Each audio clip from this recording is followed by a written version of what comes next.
Hello, good evening. Good evening, all.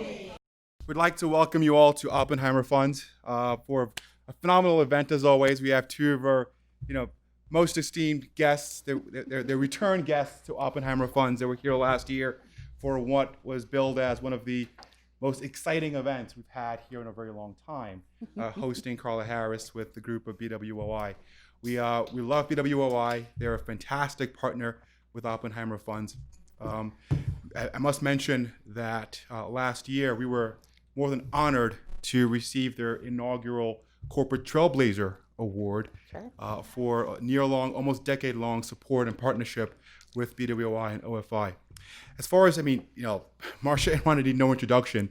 However, Marsha has had a tremendous career in corporate America and today is a business owner, a businesswoman running her own company, Stepwise Associates, where she works on career and personal development consultancy. Rhonda is an esteemed attorney, Deputy General Counsel for Time Inc., and it's always been a pleasure to talk to. As far as myself, the name is Obia Kunwafor. I am the head of counterparty credit here at Oppenheimer Funds and also the co-chair of our Black Professionals Network. And what we strive to do is to, for the most part, provide leadership to sort of enhance the experience of Black professionals here at Oppenheimer Funds in conjunction with our business goals, foster inclusion and diversity at the firm, but also create some cultural awareness and education around issues within our community here at Oppenheimer Funds.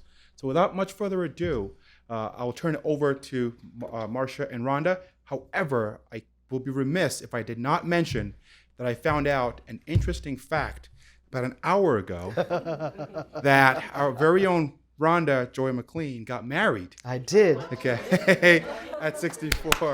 64 years old, 64 first years time old for the bride. first time. Hello. It's never too late, ladies. I'm a poster child. Never too late. Don't give up now. And if you have not That's picked right. up the copy of Essence magazine where she is profiled in there we go. Okay. Be on the Page lookout We for in the it. magazine. Page 103. It's in there. Thank you, So Obi. folks, enjoy. Marsha, Rhonda, please take it away.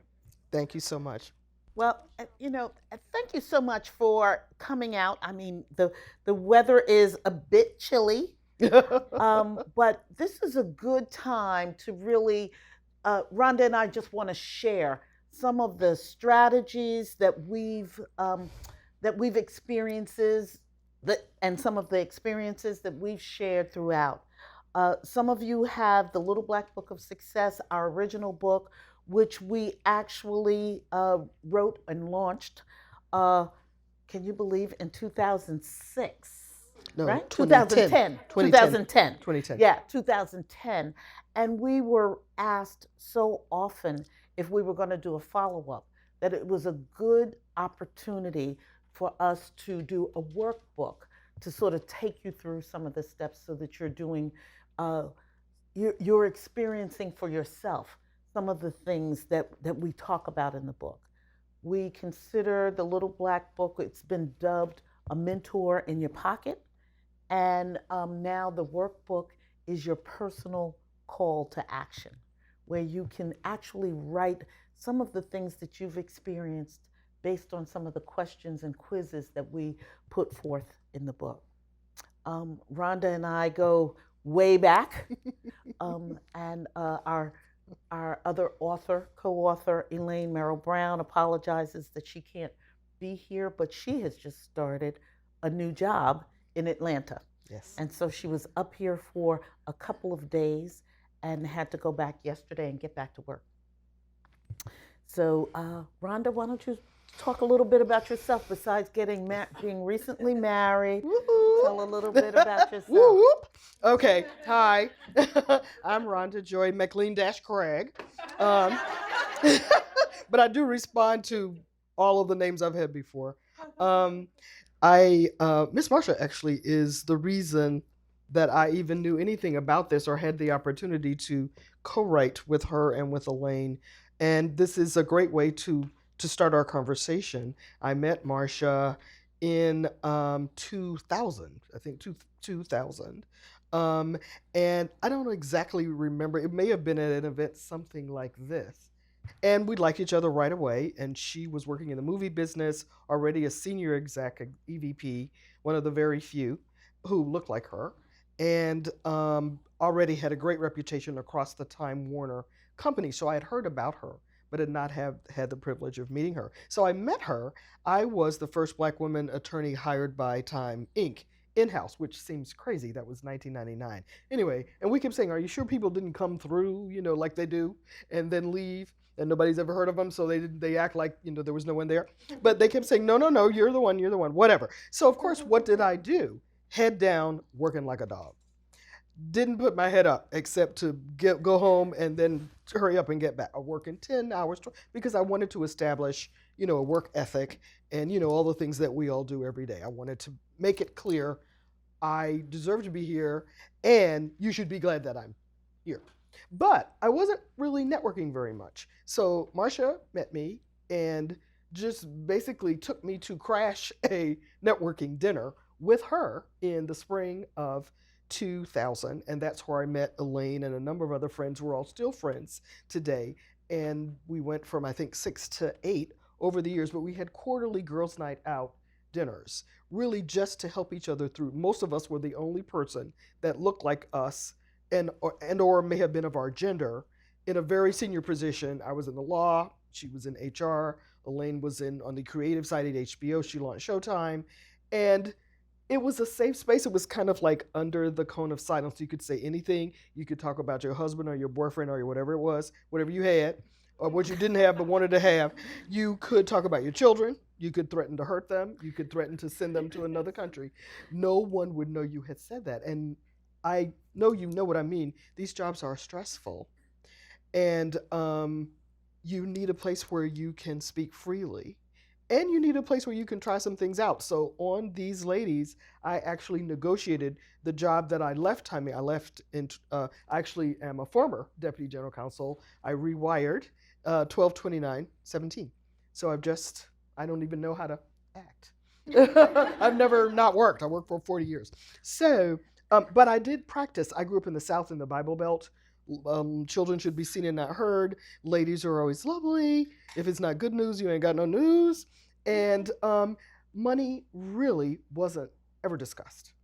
You could advocate on behalf of others, not for yourself. So I've had a very difficult time saying what I want. So I practiced. I really role-played how to ask for a raise.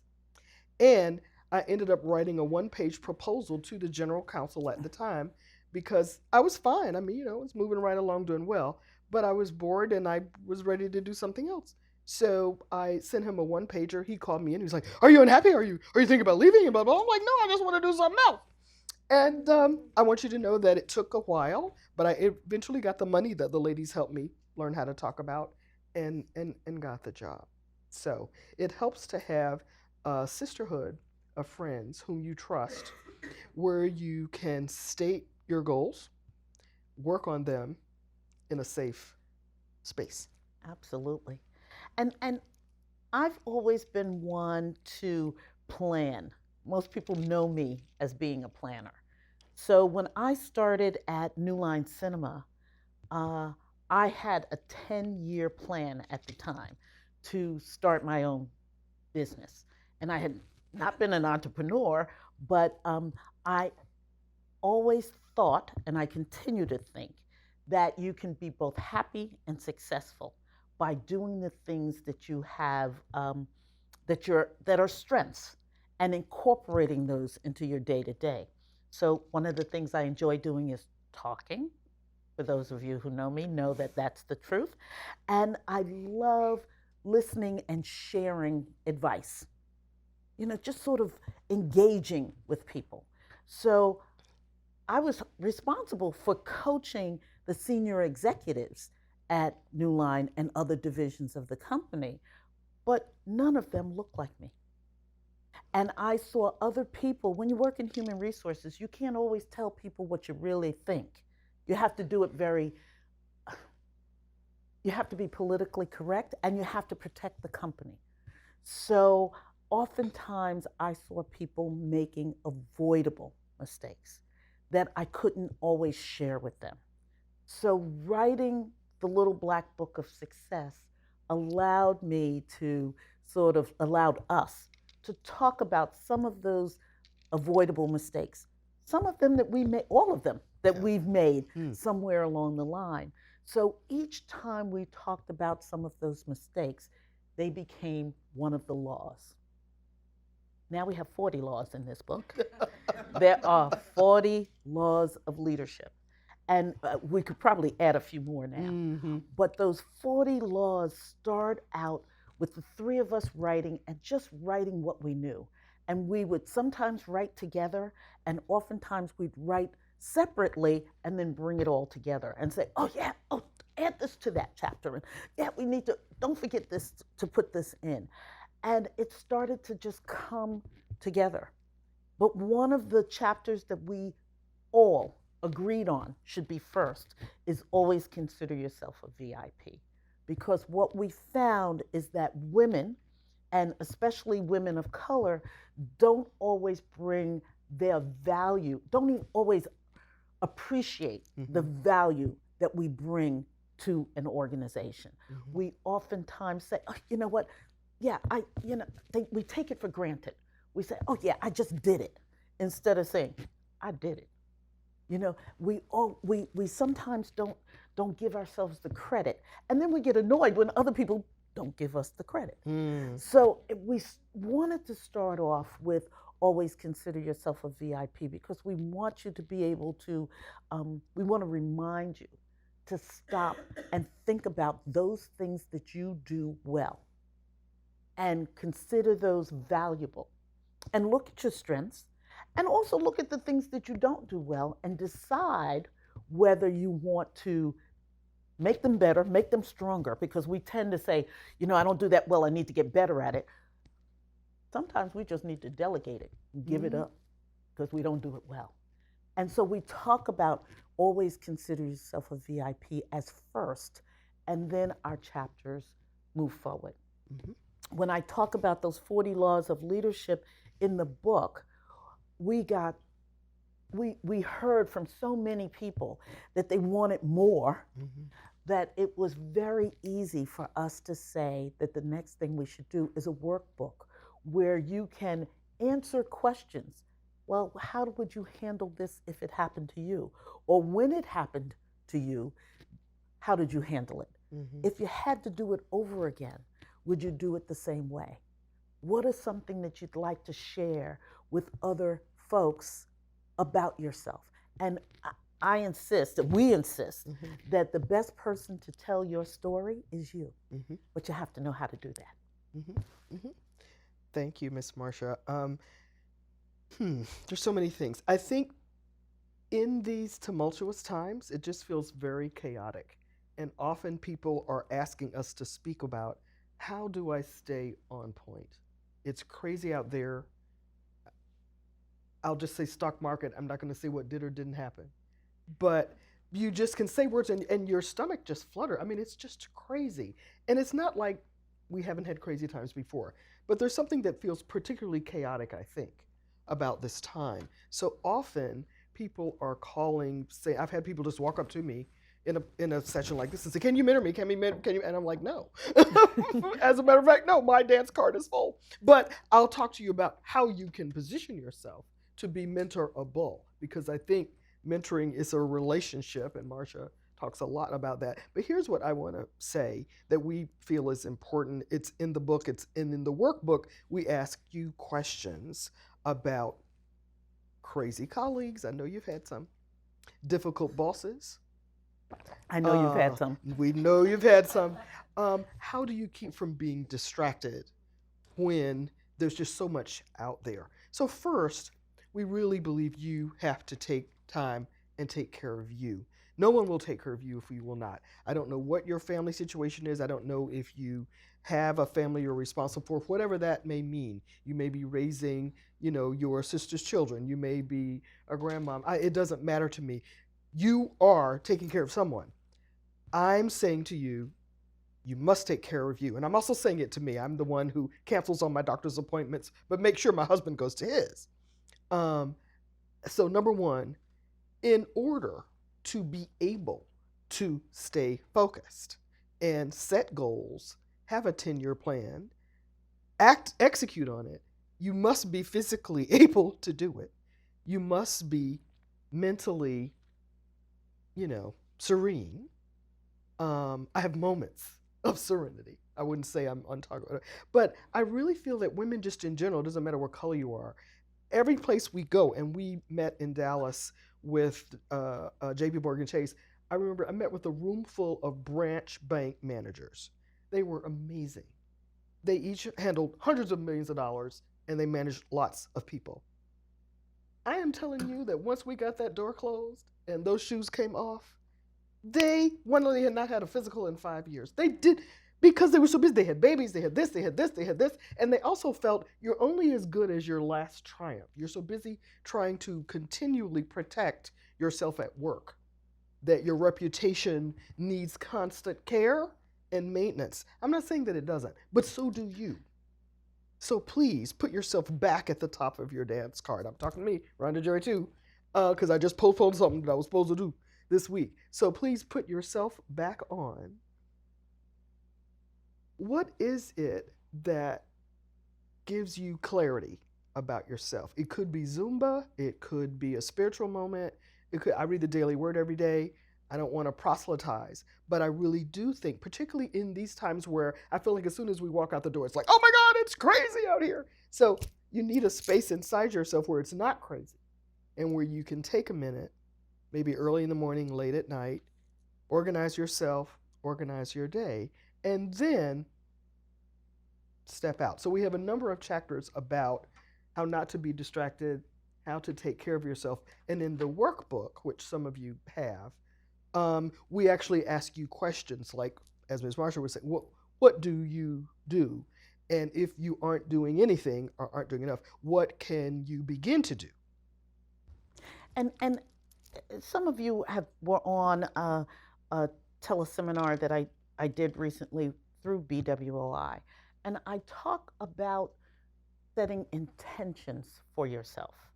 And setting intentions, for so many people, you think so broadly. You think, oh my goodness, I have to set those goals, but I'm too busy to do whatever it is. And I'm a strong believer in you can't change your routine by just thinking about it. And so I talk about things, and some of you have heard me say this over and over again, that you can put things in 15-minute buckets. There are 1,440 minutes in a day. Take 15 minutes of those and think about you and what it is you want and what it is you'd like to obtain and how you can tweak what you do different, make it difference to yourself. Some people say, well, I have kids and I have a husband and I'm taking care of parents and I'm doing all of that. You also have 15 minutes. Now, it can be longer than 15 minutes, but doing nothing means you don't even give yourself 15 minutes of time. So 15 minutes to even think about yourself. Think about what it is you want, what it is you'd like to accomplish. Starts the process. And it starts right now. It starts on your train ride or your bus ride home. It starts while you're walking out in the cold to the PATH train. It starts then. But what it is you want, and then documenting those things. I talk a lot about a life wheel. What's valuable to you? What would you like to see different? You can't work on everything at once. And that's what we tend to do. It's like, I'm going to make a big change this year. I hear this all the time. 2018 is going to be my year. I said, so what are you going to do different? Well, I'm going to think about it. I'm going to think about it, and I'm going to make some changes. I said, take one thing. Yes. Take one thing. How about working on something during the month of February? Is it career that you want to do something a little different? Is it your finances that you want to think about a little different? Is it family? Is it relationships? And I laughed when I said to people on the phone that the month of January, and I'm pretty good at relationships, relationship building and relationship holding and all of those things. And January was my month of relationships. So I gave myself a goal. I would contact 7 people a week that I hadn't talked to in a while. 7 people a week. Now that and I don't really don't laugh, Cecilia. I don't do texting well. I I want to talk to you, or I want to write you a note. I want to say hi to you. I may email you, but it's saying I'm thinking about you. I just want you to know I'm thinking about you. Hope all is well. If there's anything I can do for you, let me know. That takes all of about 5 or 10 minutes. And if you watch TV, then you can use, there's 15 minutes worth of commercials in an hour program. Take your notepad with you. I have a little 15-minute bucket that has blank cards, thank you cards, stamps, envelope, pen. I can do that. So I might write all 7 cards on Monday because I have more time, or I might write 1 a day, whatever it is. But you give yourself a real deadline, a real specific deadline, and you don't write a whole 5-page letter. It's quick and easy, but you need to establish relationships. If relationships are important to you, it's not sending a lazy LinkedIn message. That's not a relationship. And the same way you can look somebody up when you need something. Okay, I'm just saying. You can look someone up when you don't need something. And so relationships are important. Finances are important. Your health is important. You need to know your numbers in every part of your wheel. You need to know what your blood pressure is. You need to know how much money you make and how much you spend on Starbucks coffee. You need to know. I wasn't looking at anybody in particular. You need to know how much you can afford to save or how much you save this month. All of those things are real important, and they're real important to you. And even if you're young enough to not say, I need to know how much I'm going to retire, understand when people are doing things that you really say, someday, you know how many times people say, I'm going to be like you when I grow up. I said, when you going to start? You got to start sometime. Why not start right now? And that's what we talk about in the Little Black Book, about getting centered on you. It really is about you. And when you do things well for yourself, everyone benefits. Your organization benefits, your family benefits, you benefit, your community benefits. It goes without a doubt. But you have to start. So I'm going to start now. Is there anyone here who was born in August? Is there anyone here who was born? What's your date? My birthday is August 15th. What's your date? Kim? Okay, The so you're first and the closer to third. my birthday. So this is a personal leadership notebook, or this is something that can be used as a personal leadership notebook. We believe everybody should have. Thank you. You're welcome. Everybody should have a personal leadership notebook. We call them in the books, both books, PLN. So you can call it what you want. Some people would call it a journal or a diary. So all of the things we're talking about should somehow be reflected in your PLN. I don't care what form it takes. It's private to you. It can be digital. I actually use something called dailydiary.com, which you can set to ask you a daily question. I have 2, one at 4 and one at 7, and they're different questions. And again, the responses are brief, but then you can have them forwarded to you on a quarterly basis so that you can say, how am I doing? Annual, 60 days, 90 days. You need to find a way to, what am I doing? I said I wanted to make a change. I said I wanted to lose weight. I said I wanted to be in touch with family more. I said I wanted to, resume my studies on my, whatever it is, MBA, I don't care. Whatever it is that's important to you. And it's real easy, back to the people who distract you. We have a whole chapter in both books, but in the workbook, on crazy bosses. We actually have a list of how crazy they can be. And there are some that are screamers. There's some that take credit for your work. There's some that micromanage. They're over your desk like this. You can't make a move. You know who I'm talking about. I know no one in here is like that. Can I just add something to that? Because Sure. I was thinking about that this morning. And I've had some crazy bosses, and I know we all have. But I think of two of my crazy bosses that if I met up with right now, I thank.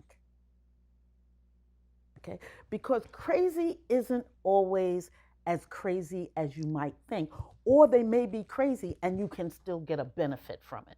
Now, I'm going to just preface it by saying I'm an optimist. So I probably see the good in most situations. Not most people, but in most situations. So the first one that I think of is when I was a young career person. And this guy, everyone was afraid of him. Everyone was afraid of him. And no matter what you were doing, he'd call you up and he'd ask you these questions about your work, but he'd ask you questions there's no way that you could remember all the things that he wanted answers to. How many people did you interview this week? How many people are here? What did so he'd ask these questions that really, I thought, he's just pulling people's chain. What it taught me, however, is to keep a little document on the end of my desk. This was before you could just take your phone. This was before, were cell phones even out then? If they were this big.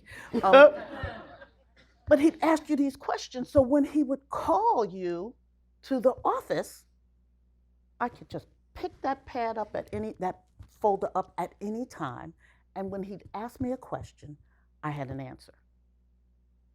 And when I didn't have an answer, I got confident enough, because usually I did have an answer.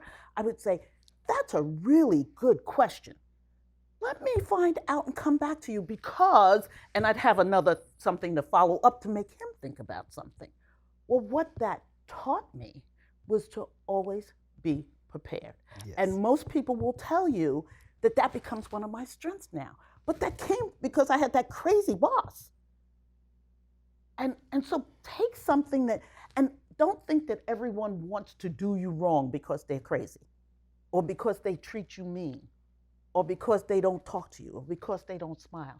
Some of them want to see how you're going to react to all of that. And I laughed because Rhonda and I were in a restaurant today, and this woman came in, and her face was so stark, and she was with a colleague, or might have been her boss, but her face was so stern that even when I smiled at her, she couldn't even smile.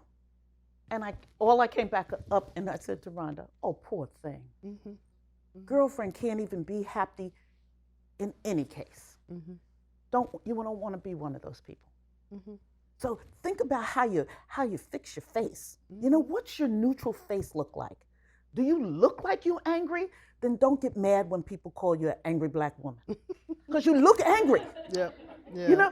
If you don't want to be called that, don't look angry. And that takes practice. It does. It takes practice. So practice. I said to Rhonda, I hope that girl goes home and looks in the mirror, because she looks mean. Yeah. But I would just insert that often other people's craziness doesn't have anything to do with you. It has nothing to do with you. And it's so hard not to take it personally because it's directed at you. It feels, your life is being impacted when somebody's standing over your desk driving you nuts. But often their insecurity is what is driving their madness. So one way to not be distracted is to take a minute, step back. We have the 24-hour rule. I'm sure you have a rule where people just go off and go nuts. We recommend just wait 24 hours. Don't respond. Write the email from hell, but put it in draft. Don't put anything in the subject line, because and don't put the name. Don't put the name. And you can say whatever, write for days. Just do not send it. And then just sit. And I will tell you, because as a newlywed, I would just tell you, I've waited a whole lot much longer than 24 hours. before I respond. 2 weeks so far has been my limit. But you just need to see if you can step away. And often what's going on with the other person does not have anything to do with you. It feels like it does, but who knows what they're, dealing with. So I have found I did have a crazy boss. And in fact, the person who hired me into Time Inc., he was just mercurial. So it was almost like you needed a barometer, like his assistant would come and say, "Oh, he doesn't look good today. I'm going to cancel the meeting. You had a meeting with him. I'm not going to come. Okay, don't. So we would pass around, "Oh, he doesn't look good today. Don't go back down there. Don't let him catch you." And then he also would like to come like at 7 p.m. to see who was still in the office. And he would stride through. And me, Miss Ostrich, so I was always there. So he would stand in the door and talk to you, and that was his idea of a performance appraisal. How's it going? Are you liking it here? And then you get a bonus check. And I was like, well, what was that? It was 7 o'clock. It was crazy. So, like Miss Marsha, I learned to, whenever I did have an opportunity to have a meeting with him, to be ready. And I carry now what I call the 3-bullet rule. So I always have a page that has 3 bullets. The top bullet is something that I know he needs or is looking for or has asked a question about. So that's kind of on point. It has to do with something in the department, something that needs to be done. The second thing is more of a, here's what we've done. And I've learned to, here's what my team has done. We got it in early, on time, under budget, whatever it is. And here's what I'd like to talk to you about. I'd like to get some input from you about blah, blah, blah, blah, blah. And then the third thing is and then going forward, here's my blah, blah, blah, blah, blah, blah. So always have something to say, which means you need to know a little bit about what else is going on in your world, not just what your job is, but how does it relate to everything else? Why is what you're doing important? If you don't think it's important, then maybe we need to talk about why you're doing that in that place. So I really do, we have a whole chapter about know more about your industry, about your company, and how it fits in the world. And particularly now where we're seeing industry shifts, we're seeing mergers. My company was just acquired by another company. I had a team of 13. They called me crying because, they took Time Inc. off the walls. They took the names down. It's just over there. It's in this building. So you can see the change. People send me emails at 3 o'clock in the morning because it's an identity shift for them. They feel lost in this new place. And we honestly don't know what will happen. So then you need to be a bit more clear about you, which is in your personal leadership notebook, what are your goals? Where do you want to be a year from now? It doesn't have to be a place, but is it a place in your career? Are there certain skill sets you don't have that you would like to have? Do you want to talk to 7 people over the course of a quarter who are doing something that you'd like to be doing next year this time or 2 years from now? You are the architect of your career. And I spent years trying to deny that. I did not want to be the architect of my career. I wanted to be a good girl, making straight A's, head down, and then you pat me on the back, you tap me and say, "You're fabulous. And I'm going to take you and make you the manager." Well, no, that's not how it works. You have to make yourself the manager. You have to be so fabulous that there's nobody else who can be the manager but you. But that's not the way we were taught. So anyway, I'll stop there. Right. And there are a couple of things that I'd like you to think about. If relationships are important to you and your career is important to you and you want to do something different, Rhonda said be the architect of your career. I think you have to be the architect of your life. Mm-hmm. Mm-hmm. Your life is what you make of it. And you want to, again, feel happy as well as successful. And so what would make you happy and successful? And I ask people that all the time, and I can tell you that 80 to 90% of the people I ask can't articulate it fully. They're doing what they've always done, and you can't do what you've always done and expect something different. So little things like, question, who do I know? Who do I need to know? And who needs to know me? How about that? Make a list of those people. And even if it's the people who need to know you, how about saying hello to them? They're not going to come and knock on your door with your head down while you're writing. Working. They're not going, I hear so often that people are too busy being busy to come out to a networking event, but they want to know people. It's like, why? If you don't make time for this kind of thing where you can talk to people, how will they know you? Make people happy to know you. That means don't drain their energy. I talk to people and it's like, oh yeah, well, how you doing? Oh, I'm hanging in there. It's like, ah, you know, be excited about something. So check your self-talk, check your talk to other people, check how you relate to people, get some feedback. And guess what? Feedback comes from asking. Because sometimes people don't want to give you feedback because they don't know how you're going to react. And then when people are giving you feedback, you want to argue with them. You can't argue with them. If you ask for feedback, you have to listen. You can't be ready to speak as they're talking. You ask for the feedback and then chew on it. Again, that 24-hour rule is so important. So it's just some of these little things that we all know. We know this stuff. We just have been so busy being busy that we don't follow our own rules. So the little black book sort of helps you through that process. It reminds you to do some of those things that you already know how to do. You've just been too busy to do them. One of the things that I have been doing for easily 30 years is that I offer to bring breakfast to someone that I'm interested in. And even if people tell me they have no time, I'm like, well, I'm not going to harass you. If you say no, then that's a no. But I often say if I am calling upon you, like Mr. Obi, I would not ask Mr. Obi for a job. I would not ask Mr. Obi about how to get a job at Oppenheimer's. I would ask Mr. Obi about his career path and ask if he would be willing to meet with me for 15 minutes to discuss that. Mr. Obi almost always will say yes, and particularly if I offer to bring food. So I have done this with people throughout judiciary. It's amazing how many people have said yes and how the 15 minutes in one instance went to 3 hours and I got a job offer at the end of it. But you have to start. And often I have my stepson is in law school now at my alma mater. I'm so proud of him, but we talk a lot about because he's looking for a summer job. He's a 1L and is struggling a bit and kind of frustrated. He's actually coming in tonight by train, so I'm sure we'll have a midnight session. But you have to just start, and often people will tell me, oh, well, you went to this school, and well, I didn't start at that school. And, you just start where you are and then move from there.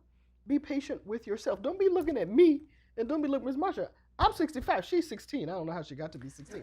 I'm 65 because I'm old at my age. But I'm just saying that people, we didn't just walk into the success. We worked hard. You're working hard now.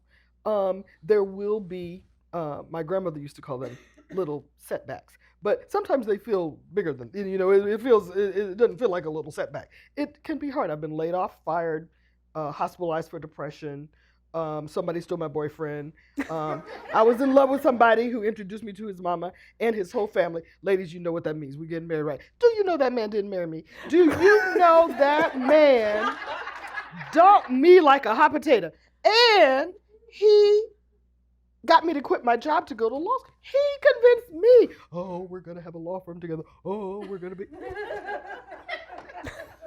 So I just don't want you to think that us sitting up here and having written these 2 books means that we've got it all solved or that it was easy. What it means is when you get knocked down, you get back up. And then if you need help, you call somebody from your success team. That's a third book. That might be the third book. It might be. Well, let me just tell you, because we said this the other night and it seems to be important. Often people are reading our books that we don't know. We've never met them. And they are the only person who looks like them, or it could be the youngest, it could be differently abled. You can be different in a lot of ways. But we've actually had people write us at our website and say, my boss said something or a peer said something that I felt was inappropriate. I was angry and wanted to strike back. I went to the bathroom, pulled out your book, read chapter 28. Came back, breathed deeply, waited 24 hours, wrote an email that I did not send, and then was able to be strategic, which is another word that we use, about the response. Sometimes it's an opportunity for a very meaningful discussion. I started at Time Inc. October 4th, 1999. On that date, there was just, everyone was fabulous to me. And we were at that time in Rockefeller Center. I had a new assistant, fabulous office, fabulous lunch. They took me around to meet everybody, fabulosity. So at 3 p.m., I took my fabulous self to the tea room, to, the little break room to get some tea. And there was this handsome fellow, white guy, I'm going to say 30-ish. I had no idea who he was. So he said to me, "You must be the new person." He said, "I'm so sorry I wasn't in my office when you came around." And he welcomed me, told me his name. I told him my name, thanked him. So he was making coffee, I was making tea. So after a while, he said, "Well, who are you going to be working for?" And I said, "Well, I'm going to be working with so-and-so. We're going to be..." So fine. So then he turned around and did whatever. And then he turned back around. He said, "I'm just not sure about what was that again? And so who are you going to be working for? Are you hearing the difference?" And I said, "I'm going to be working with so-and-so. And we're going to be doing..." So third time's the charm, right? So he then got a little fussy with me. And he said, "Well, I don't quite understand. Because, we're really going to need your help because a new attorney started today, and I'm sure you're going to need to be helpful." I said, "Well, I am the new attorney who started today." And his face fell on the floor. And he was so hurt, he apologized to me for a full year. Because I'm sure he saw himself as being progressive, young, hot. So he was just a lovely person. We did become friends, and I'm grateful because I was 47 years old when I started that job.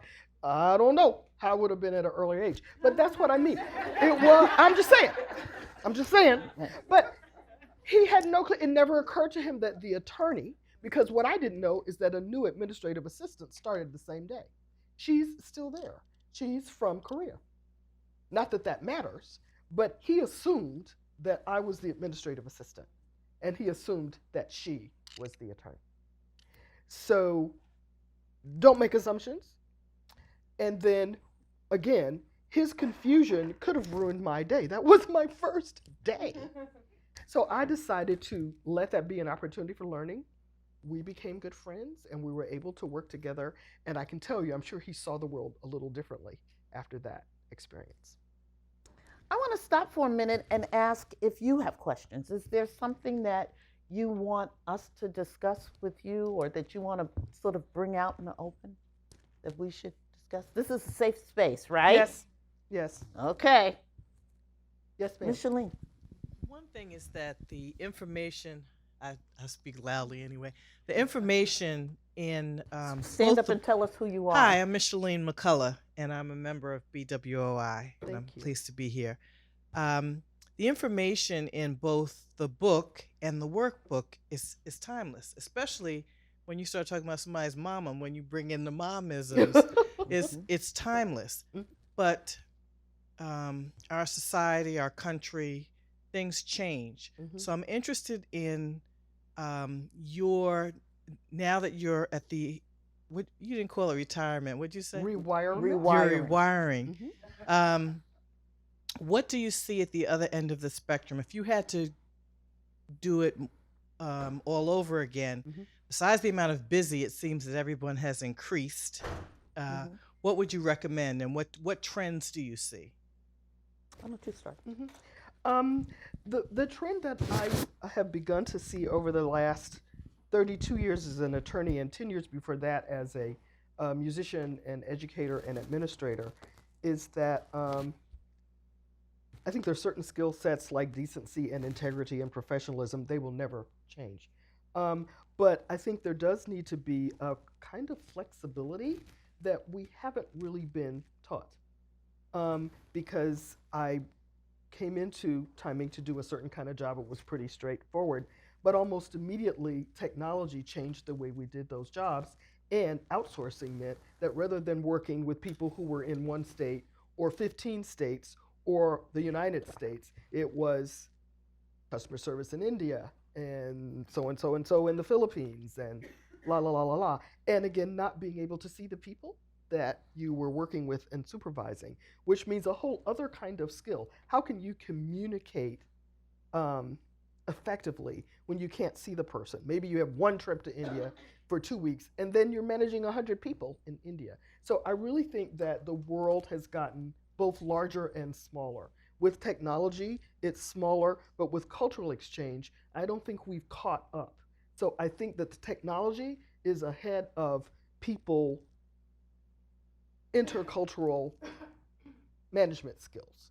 And I know that there are some courses in that, but I'm here to tell you that I think, and we use the mama, I really think that your family values and the kind of who you are inside is what can help you with that transition. I'm not saying that you shouldn't take any course that's made available to you. I'm a firm believer in taking advantage of every resource, but I really do think you want to trust your gut around maybe, yes, there's the WebEx and there's the way you can see them and all of that. But I really do think we need to marry together more of the people skills with the technological advances in order to make this world work. I worry about, our children, and, my grandson is 9 and he's faces in this machine. So his mother, we all are like, yes, you can have that time, but then after a while, you're gonna have to sit in here and talk to us. Because I think the next wave is going to be technology plus people is it. Everybody's talking about AI and that, this AI is gonna take our place. But we created them, yes? So we're going to have to figure out how to manage them and work with them. So I don't see AI replacing us. I think that we're going to have to be more strategic about how we use all of the new devices and skills available to us to get work done more efficiently. I think there'll be new kinds of jobs. Already there are new jobs. Just like we went from no privacy to chief privacy officer. There used to be, I don't know what people were called before, COOs, but now COO is huge, chief operating officer is huge, CFOs, there was always some version of that, but now there's a chief financial officer that's different from a chief operating officer, which is different from HR, which is now called people development, which is different from, so I just feel like the skill sets maybe not all that different, but the flexibility on what they're called and how they're manifest, so then I think we should just stay steady, trust your gut, again, be mindful of what's going on. We say that once you come into a new culture, you need to observe before you comment. Because often you're called upon, you have to talk, but at least see how people do stuff. Because Oppenheimer's culture, the way decisions are making here, I'm sure would be different from BNY Mellon, would be different from Morgan Stanley, wherever. I don't know. I hope that was helpful. And I would just say to that you also have to not assume that the way you do things is the only way to do things. It doesn't mean that it's the right way and it's all of that. It means that you have to observe. I think the people who are going to win are those people who have good listening skills and who have integrity and who go back and rethink their level of respect. Because I think we've all lost some of it. Mm-hmm.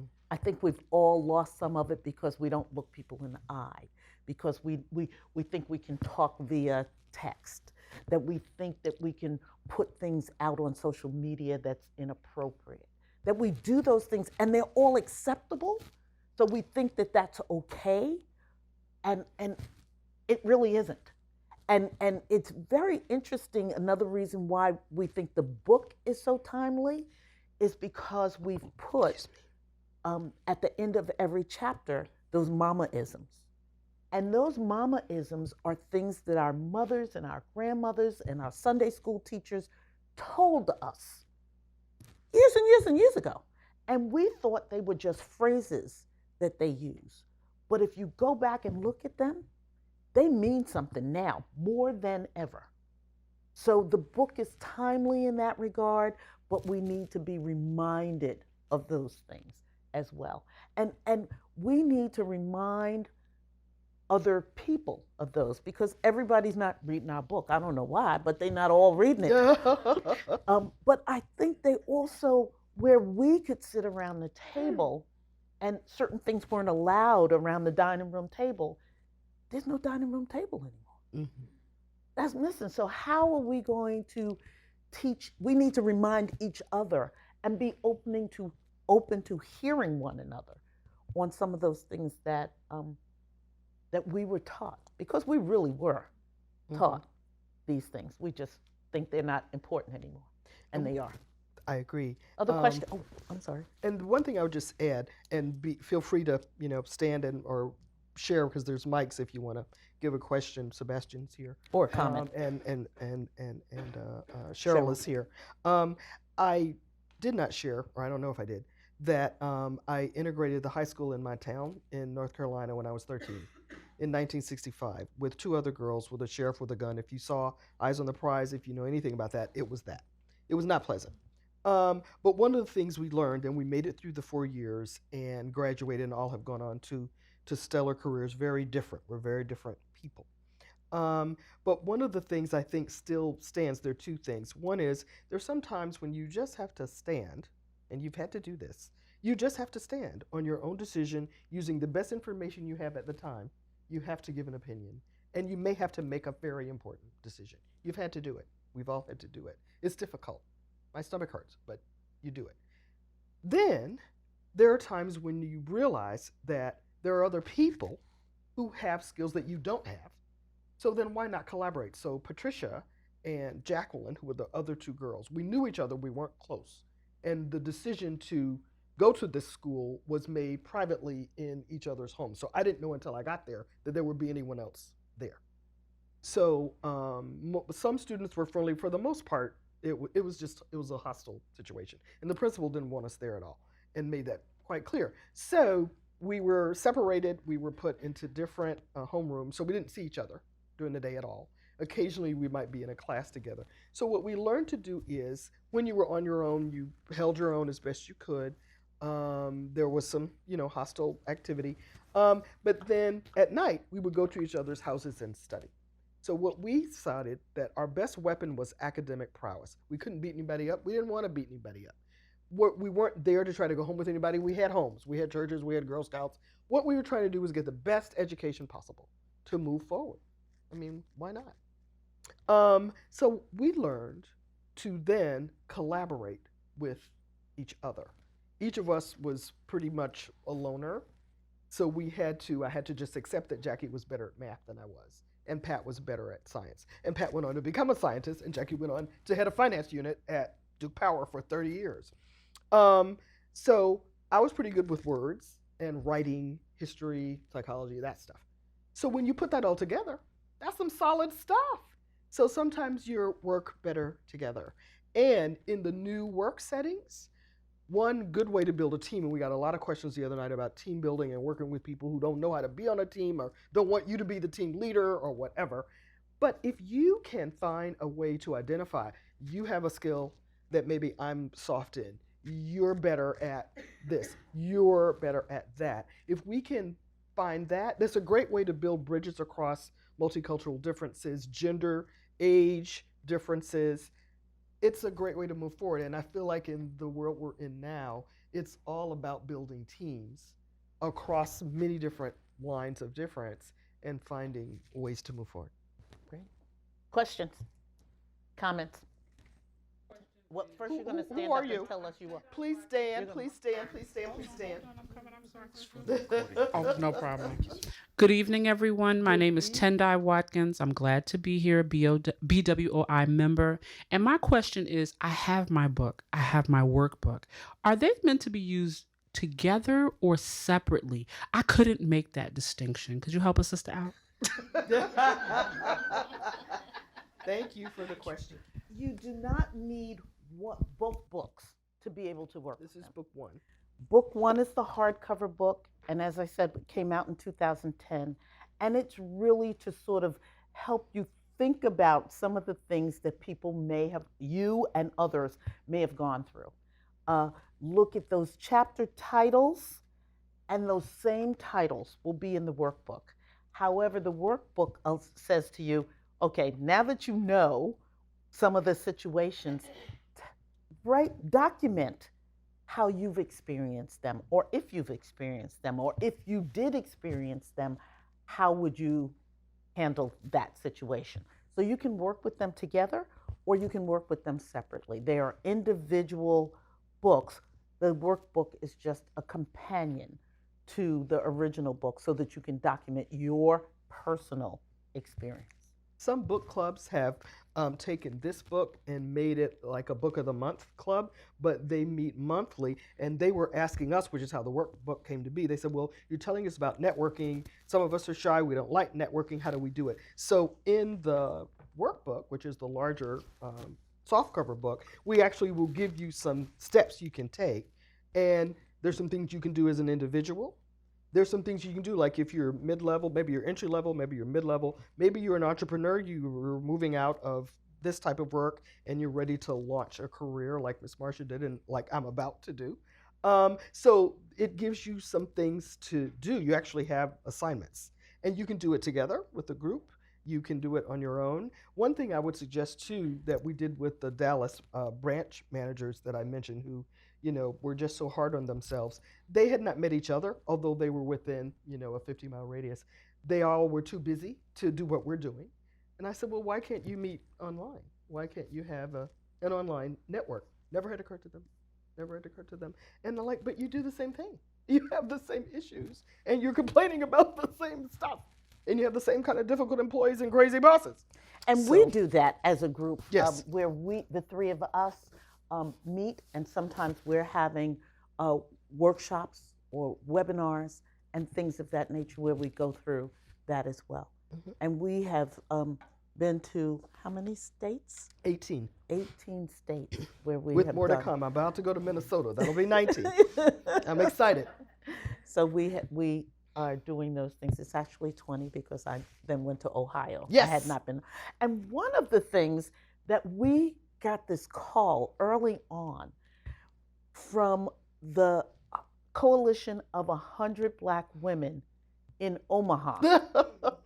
And we said, there are 100 Black people in Omaha?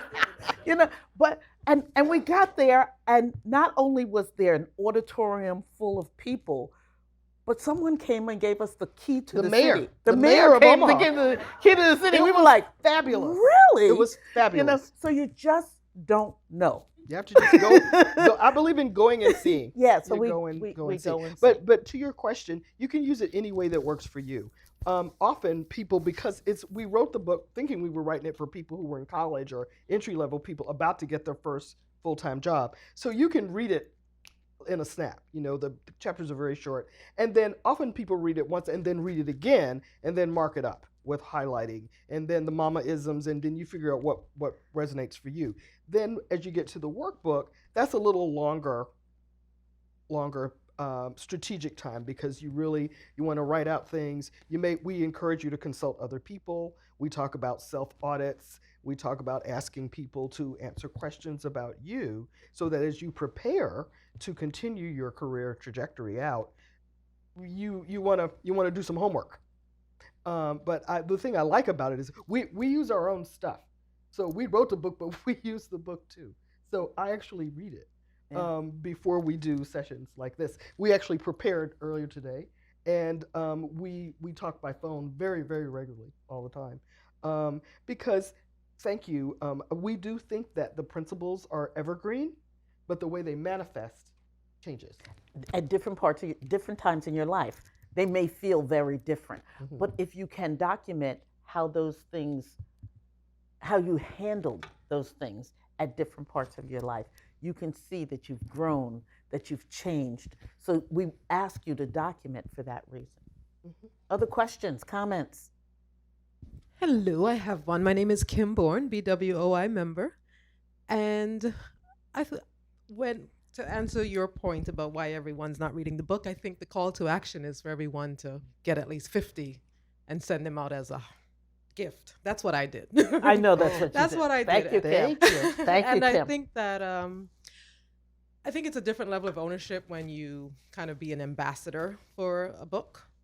So that's just something I always do anyway. So it was easy. Marsha she solved my problem, both of you, but then you created another problem, which is one of the things I wanted to address. So it's my habit every year. I send my clients a book, and then at holiday time I send people books because I figure it's easy. it's a small investment than some of these other things that you accumulate over the years. But when it came to this was the first time I actually had a book that had a race issue going on. Yes.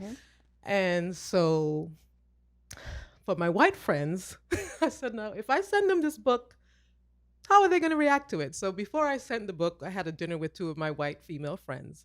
And I asked them, if I sent you this book, number one, would you even read it? Or would you wonder, why am I sending it to you? One of them said she would wonder why I'm sending it to her, because she figures, I'm sure there's value in there, but I would think the target audience is not white women.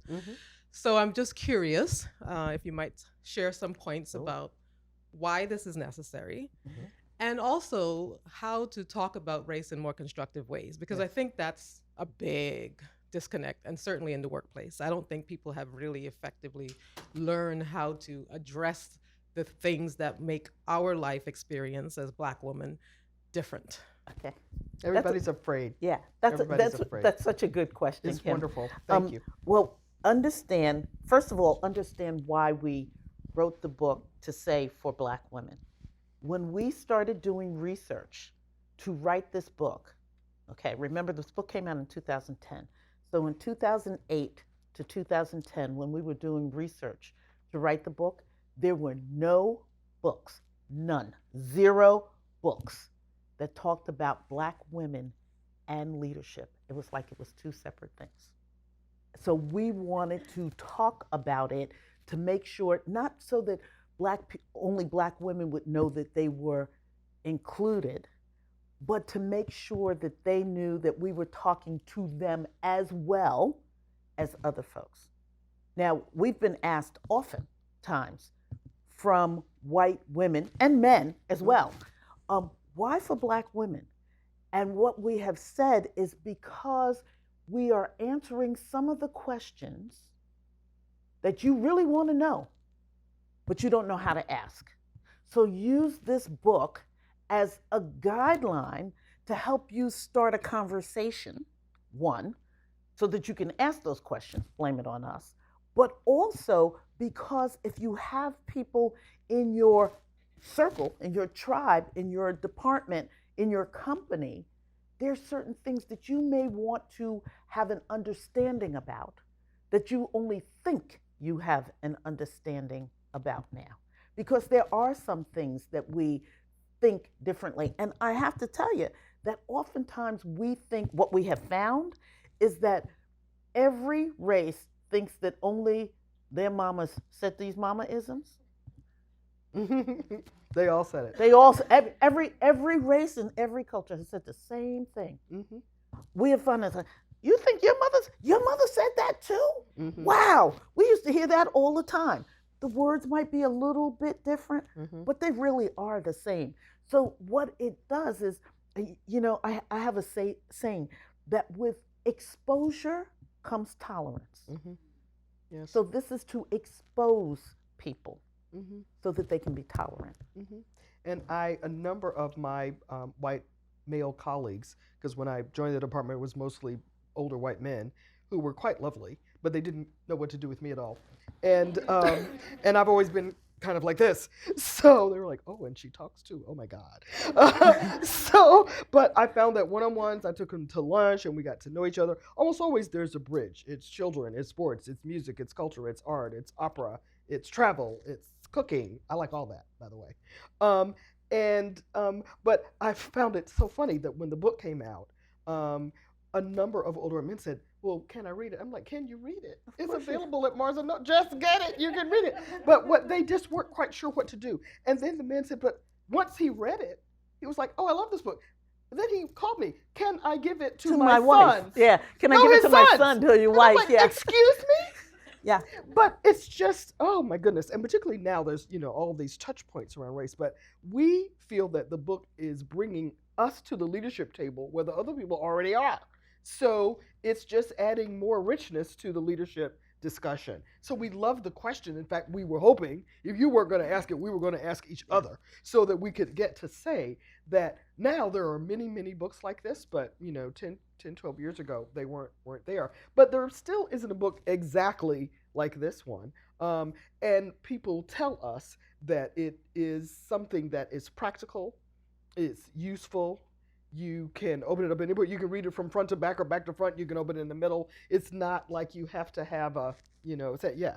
And the same thing with the workbook. You can start at chapter 40, which is, reach back and bring others along, which talks about how are you doing community service and how are you helping others. It talks about mentoring and sponsoring and all those things that we try to do. But thank you for the question. And but one of the things that I like in the original book is for people to read the introduction, because it answers some of these questions, and why this book and why now, and Elaine, Rhonda, and I are different in a lot of ways, and for us to be able to come together and write a book, which is difficult to do, and still be friends. We still like each other. and so just being able to do that is something that you learn from the process. We also very much want to debunk this assumption that women, and particularly Black women, cannot work together. There's this whole thing about, we don't treat each other well, we don't hold each other's sort of secrets in the, that we're not careful with each other. Well, we absolutely adore each other, and we have very different lives. We live in different states. Our schedules are different, but we just make time to make this work. We mostly meet by phone, and when we're in person, we always have a really wonderful time. But the point is, you can do so much more than you think you can. We can collectively do so much more than we think we can, and it doesn't matter really what we look like or how old we are. We are human beings. And despite whatever you see out there, and I'm not going to name any names or talk about anybody, there are ways that we can show the world how to move collectively forward. And I just believe that the response to madness and distraction is to model another way to do it. Absolutely. Absolutely. Questions, comments? Somebody before you. Can't stand though. Okay. That's all right. I will share. First, tell us who you are. Connie, Hi, tell us who I'm you are. Connie Morris Moore. I'm very familiar with BWOI, and I'm very pleased to be here. But I won't stand and I will share because I take care of myself. Good. I noticed my mother has spider veins, and I saw some on myself. So I had a procedure done yesterday. Okay, good. Thinking forward. But I think this needs to be said publicly. I am a numbers person. I handle an $8.2 billion budget for a major entity. I'm an entrepreneur. I'm a mom. I'm a wife. I'm active in my community. And I am very busy at work. And I have a senior direct who is hands off. And I saw that in your workbook. So I try to pull him in whenever I can to keep him abreast of the projects, how they may impact the company. So now it's time for my review. I had all my points because I'm coming in. If they go into the left, I'm coming, I've done this, da. Yes, well, to you're my surprise, by the time he expressed his second sentence, I was like, oh, it was the way it should be. It was amazing. It was just amazing. So we had dialogue, so I will keep it short. So of course I took it home. I will review again privately. But me at this level, I can't just sign it, right? Right. I have to capture some comments. I have a lot of talented women around me. Fashion, marketing, HR. I never gave much thought to HR. Now it comes time for me to write, because I said I'm numbers, I'm analytics, right? Very analytical. So I said, I know Cecilia's busy. I don't want to bother her. I FaceTime her. It's late at night. She said, send me what you have. We talking on Marco Polo. I sent her what I had. And when I awoke the next morning, it was flowing like a river. So I want to say thank you. I could not have written that any better. It captured, it was just so beautifully and elegantly written that I want to publicly say thank you very much, Cecilia. And it's very important to have other women on your team that you can go to. Yes. So I'm very thankful for that. Wonderful. Very wonderful. Wonderful. I'm just telling everyone to make sure you have your team in place. Yes. Because it wasn't like 3 o'clock or 2 o'clock. It was late. Yeah. And one of the things you said that I want to highlight, and Ms. Marsha will have her say as well, is the person on your success team doesn't have to work with you or even in your same industry. We forgot to say that earlier. And my success team, they are all over the world. They're men and women, black and white. They're older and also younger. I have a reverse mentor because I, like Ms. Marsha, need help with social media and technology. But not just that, it's also their point of view is different. People talk so badly about the millennials, but I find that they see things very differently, and it's interesting to me and helpful. Right. So it's helpful to have someone that you can trust who isn't inside your job. You also said one other thing that I want to make sure gets highlighted. You said you went into the session prepared. Yes.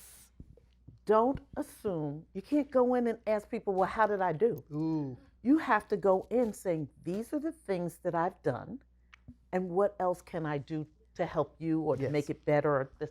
Because just like, when you start to write out, if you wrote out all the things that you did last year, you wouldn't remember them all in one session. So if you can't remember what you've done, how can somebody else remember what you've done? Mm-hmm. So you need to document that and be documenting it all along so that you can have a real conversation about those wonderful things that you've done. And those things that you need help with. My thing is ask for what you want to get what you need. Yes. So yes. If you don't know how to do something or you want to do something differently, ask about that. And Elaine isn't here, but I just want to say something I love that she said the other night, because she's had this wonderful transition over the last 2 years from 30 years in New Jersey at HBO to a very different kind of work, and she's now inaugurating a department at Georgia State University in Atlanta. And she has a new boss, and he's younger than she is and looks very differently. So what she said is that her first question to him was, what is the best way for me to work with you? What's the best way for me to communicate with you? I'm not sure that I would have thought to ask that. Yeah. And I thought, what a great way to start a conversation with your boss. So I just wanted to share that. Obi is. Oh, yeah, sure. Thank you. Obi Akuna for Oppenheimer Funds. This is my second copy of the book, by the way. It's so good. You need 48 more. Exactly. Well, it's a great story. The first one my wife and I read together, and it was a great read for both of us. And then my mother-in-law came in to visit, picked it up, and never put it down. And she left with the book. Okay, we like that. And still quotes from the book today. So this is wonderful. great. Chapter 19, I think, was quite, at least for me, resonating. It's about stepping outside your comfort zone. Could you please share with us your thoughts around sort of the mindset that folks should have when sort of thinking about stepping outside their comfort zone in their careers, trying new things, and sort of how to sort of prepare and get themselves in the right state to do that? You have to be open and flexible. I mean, in this day and age, people can't remind you enough that you need to be open and flexible. And you know how if you talk to someone and they say, "Oh, we never did it that way," it's disaster heading your way, So you have to be open, and you can ask questions of other people. If all of your circle is thinking just like you, if you're the smartest one in your circle is too small. Okay? So you have to be open to hearing other things, doing things a little bit different, getting out of the daily routine and trying something. You know how people say, they come to work the same way. It starts even there. Take the same train, walk the same block, drink the same coffee. Start small. You're not going to step out of your comfort zone and say, okay, now I'm going to work in India tomorrow. It's not going to happen. But you can try certain things. You can look at certain things. You can read a paper or a magazine or something that you haven't read before. You can listen to a different news channel. Well, they all kind of say the same, but Yeah. never scratch that one. Let's do a different one. But do something a little bit different that talk to someone. You know, I laugh because I always say when I was in the corporate world, you know, people who had the higher position always wanted you to come to my office, you know, and I would run to go to their office. Not, I didn't care what title they were. I'll go to anybody's office because I want to know what you have in your office. I want to know, do you have a dog, a cat, or 2 kids? Do you go rock climbing or do you go swimming? Because all of that is going to tell me something about your mindset. Mm-hmm. Think of the world is our oyster. Mm-hmm. And as soon as we stop closing it up like I'm not going to do it the way I'm going to do it the way I've always done it, you close yourself up. And as soon as you open yourself up, you see things that have been right in front of you all the time that you never know. I mean, I laugh because at first people think I'm crazy because I walk down the street. I'm a New Yorker, and I walk down the street smiling and talking to people. And at first they think I'm crazy, but guess what? 90% of them smile back. Mm-hmm. I want to be someone's angel. That's my goal in life. So smiling at people, it doesn't cost me anything. It doesn't hurt me in any way. Think of something that you can do that won't hurt you. Because you know what? Your life gets so much better from doing that. I would add that my take on stepping outside your comfort zone, there are 2 things I've been doing since I was a little girl. I still try to do them now. One is to always volunteer to do the thing that's never been done before. And the other is to volunteer to do the thing that no one else wants to do. Sometimes they're the same thing. Sometimes they will converge. But I will tell you that, I'll be quite honest, one of the reasons that I started out volunteering to do the thing that hadn't been done before, like in the 5th grade, and people called me the teacher's pet, but I didn't care, because it's hard to evaluate you if it hasn't been done before. How do they know you didn't do it right? They don't know. So you set yourself up for success because don't nobody know how to do it. So why would you not take that on? So I got to Time Inc. I'd been there a minute, and the boss that everybody was scared of called me and he said, I want you to conduct an internal audit of our entire consumer marketing program. At the time, we had 15,000 employees all over the world. And I couldn't even spell audit. I didn't even know what he was talking about. I'm like, yes, I'll be happy to do that. And then I went back to my office and like, oh my God. And then I started reading up on audits and I talked to people. The first thing I did was hire an attorney because if you find something bad, you got to be prepared. It took me a year and a half. I had a team of 5. No, everybody thought, number one, people thought it would never end, that it could not be done. That's the other thing. And brought it in, had a set of recommendations, saved the company $1 million, got them to take not everything we recommended, but 3 of them. But the point is, take it on. Give it a shot. You know what? It's important. You know, we all say that we're busy, but there's so many things that we're busy doing that nobody even cares about. We've just always been doing it. So how about finding out what's really important to people? When you have conversations, you can find out what's really important. And then you could do a little bit of that too. And I'm telling you, when people ask me, how can I stand out? That's what I tell them.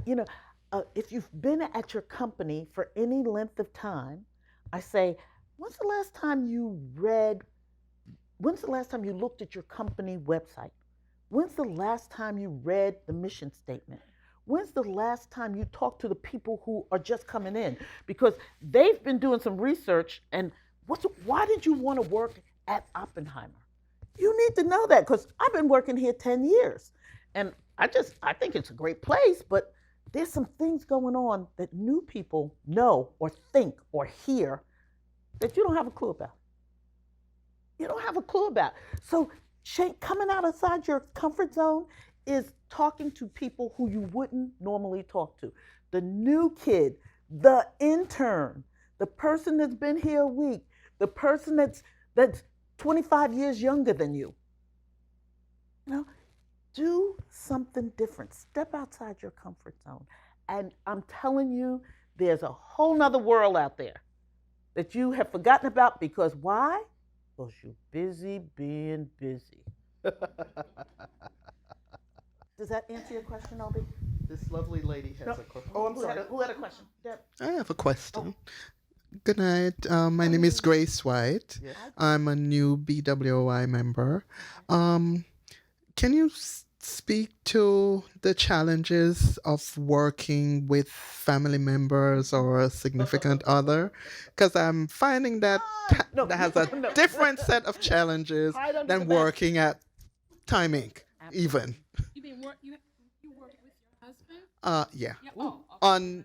He's an entrepreneur and we're working on a project together. So that's a different level than I'm used to at the I office. think you have to set expectations. Yes, you really You do. can't assume that because you have a relationship that you're going to be thinking the same, doing the same, the outcome was going to be the same.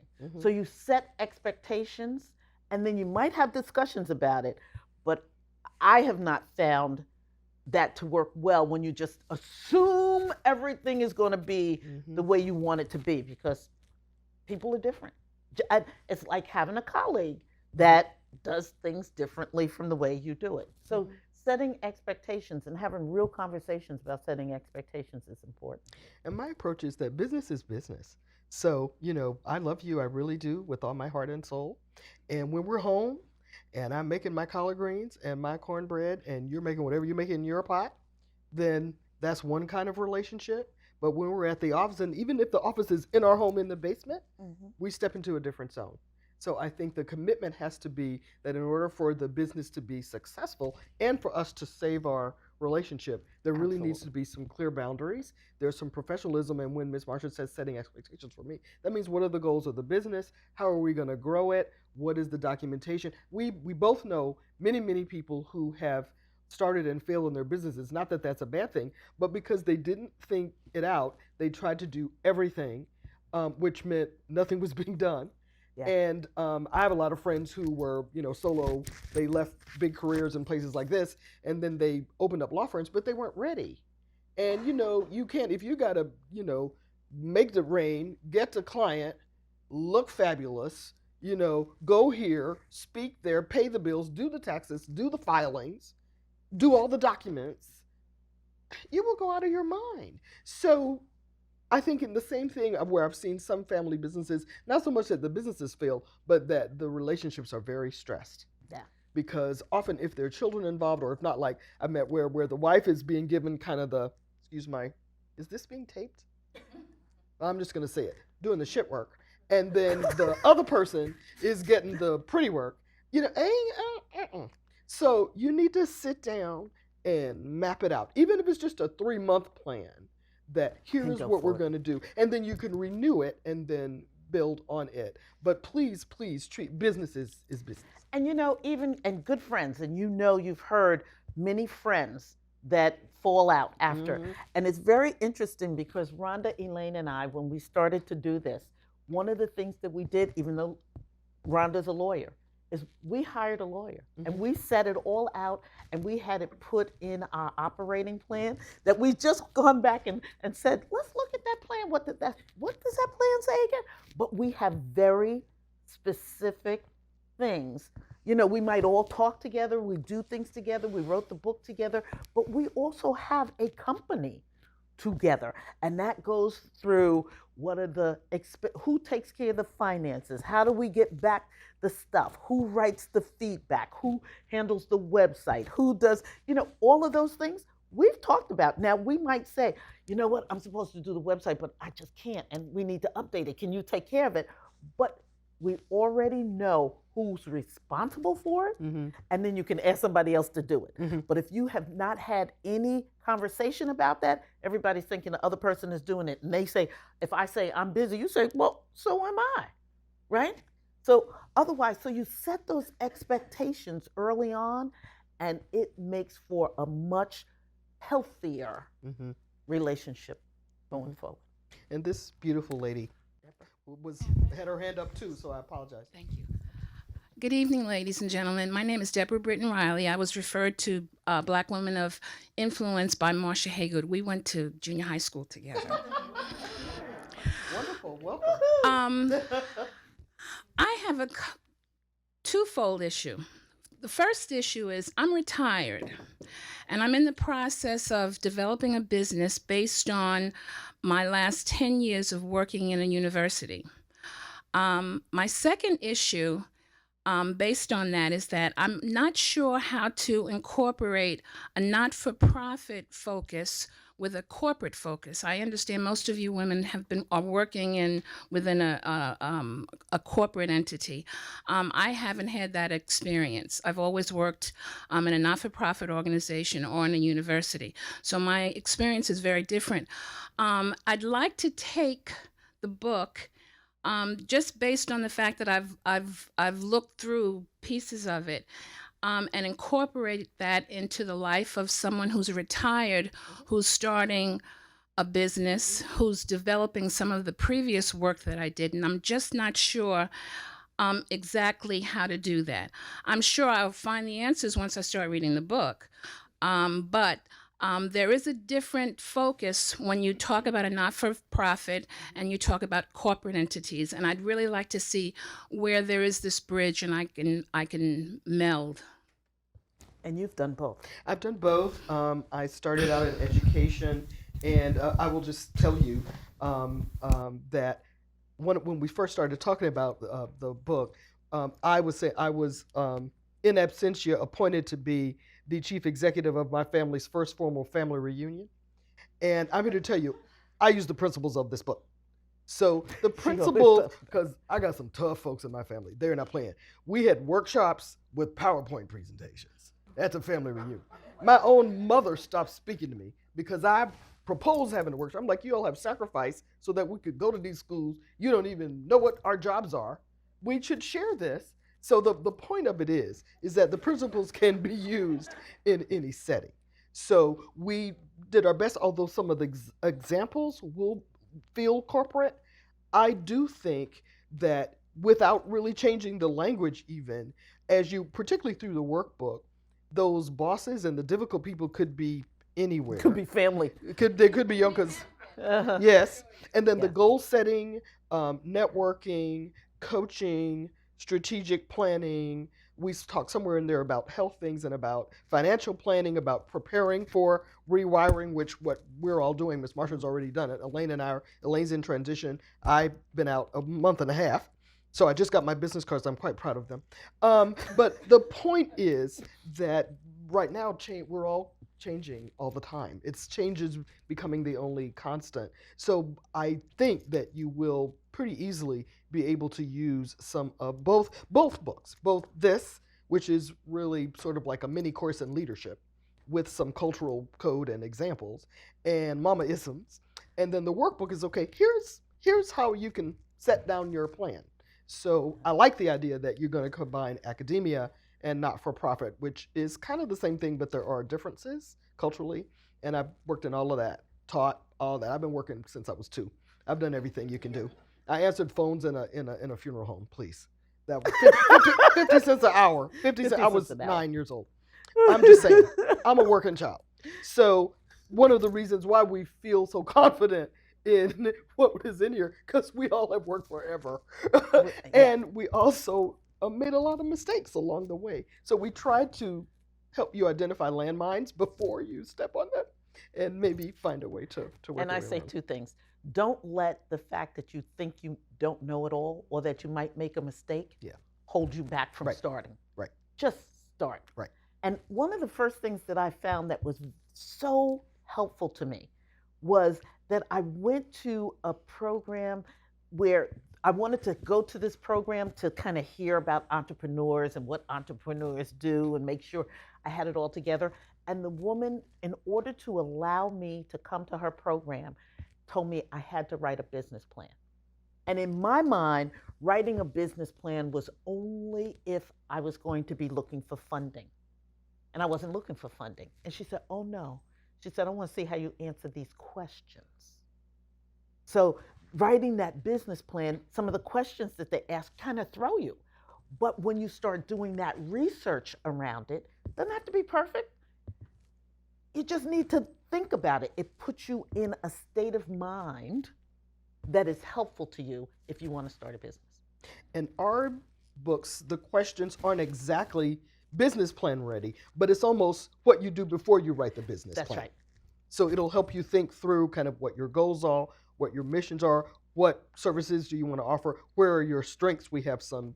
Who else is doing it? Who else is doing it? Yeah. Who do you need to that whole? Who do you know? How Who can do you you need network to know? in a way that will help you move forward? And also research people who do. You're not the first person to want to do this. Right. So research people who have already done it, and then reach out to them. You don't have to know them. And that's where the technology really is fabulous, because you can, like, I'm a night owl, so at 3 a.m. I'm on the tap, tap, tap, tap, tap, and then I can find it, and then I either send a question out or sign up for a newsletter. I like Smart Brief. There's Smart Briefs on business, leadership, career development, HR, Everything. and it's just a daily newsletter. It's like one page, and then you can see, here's what the Harvard Business Review is saying. Here's what so-and-so is saying. Here's a new women's network you may want to tap into. Right. So, yeah. And almost all of them are at no charge. Yes, free. Yeah. And of course, you've thought about this because you've already been in academia. There may be a course you can take to help you do this. I understand. I understand. But just for the benefit of everyone here. Right. We're almost out of time. We're almost out of time. We're being told we're almost out of time. Last questions. Last question. Comment. Oh. Yay. Here comes the mic. Mic is on its way. Oh, thank you. Hi, good evening. My name is Maya Brown. I am a member of BWOI, but unfortunately, this is like my first meeting, and I've been here a member for over a year now. I enjoyed the book. I've enjoyed the dialogue and the conversation. And I have a question from having made the transition from corporate America to becoming an entrepreneur, and how to manage and maintain the balance personally as you're trying to meet and attend to your clients' needs. But then also trying to build an infrastructure for support so that you can also build your business and bring in more clients. So any advice, it would be greatly appreciated. Thank you. She's going to start. First of all, I don't think that there is such a thing as balance. I'm just saying. I think you make adjustments. Okay? So you decide on what thing you're going to work on first, and you work on that. Because right now, when you're starting a business, you work on the business, and you could be the president in the morning, but by the evening time, you're the garbage lady. You know, so you have to make adjustments accordingly. Two, you start off small. I mean, you don't say, I want to get clients in before you set up your structure. And you know, there are people who can help you with that. Financial planners, people like Kim Bourne, who actually, you know, you're in a good place because you're going to do the Women, Wine, and Wealth program that we have. So you're going to learn about where you are in this process, how much money you have, how much money you need. What do you think you want? What do you want to do? Start there. And it's not just, I want to start a business. It's what do you want to do? Who are your clients? What's your target audience? Who else is doing what you do? What problems have they had? Mm-hmm. So you start doing all of those things, and you cannot do them all in a day or a week or even a month. So you start off doing that kind of research, asking some questions, talking to people, sharing what you want and what you need, and all of that becomes part of the process. And there are a lot of entrepreneurs out here. Yes. And, you know, find out, you know, you don't have to make every mistake I've made. You need to make your own mistakes. But you want to know, what are some of the challenges that you might have had? A number of my mentees have gone to SCORE, which is a volunteer organization where corporate executives who are retired, it's usually free, and at least 2 of my mentees were able to win $15,000 or more because they have business plan competitions. And I know at Queens College, there's a really well-known competition, and my mentee won and started a business and was able to get $2,000 to be some of the seed money. But I would say again, as this sister was saying, it's about research. And before you put yourself out there and start running and spending sleepless hours, you know, my grandmother would say, plan your work, work your plan. That's right. So, you know, gather information, but look for free resources. Yeah, and there are many of them out there. So SCORE many. is one of them, and it's a good one. Small Business Administration, Minority Business Council. I mean, there's tons of them out there. So you just want to research what those are and then put some effort to it. You need to focus on the thing, on a few things, not everything. You can't go like this Right. when you're starting a business. And use your Come on BWOI up. network, which has resources. Please come, because Obi is kicking us we'll out. just keep talking. That's We'll what I just keep said. going. We'll keep going. We told them No, early these are on. gems. I just can't cut you guys off. But we want to just thank Marsha and Rhonda.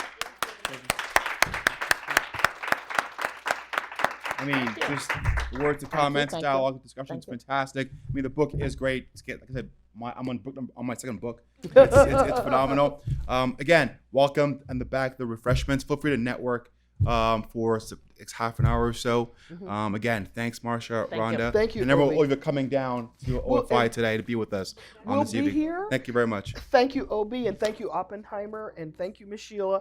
And we have already signed your books, but we're willing to personalize it. So if you want us to put either your name or someone's name that you want to give the book to, please let us know. Thank you so much. Thank you. Thank you. Thank you for coming.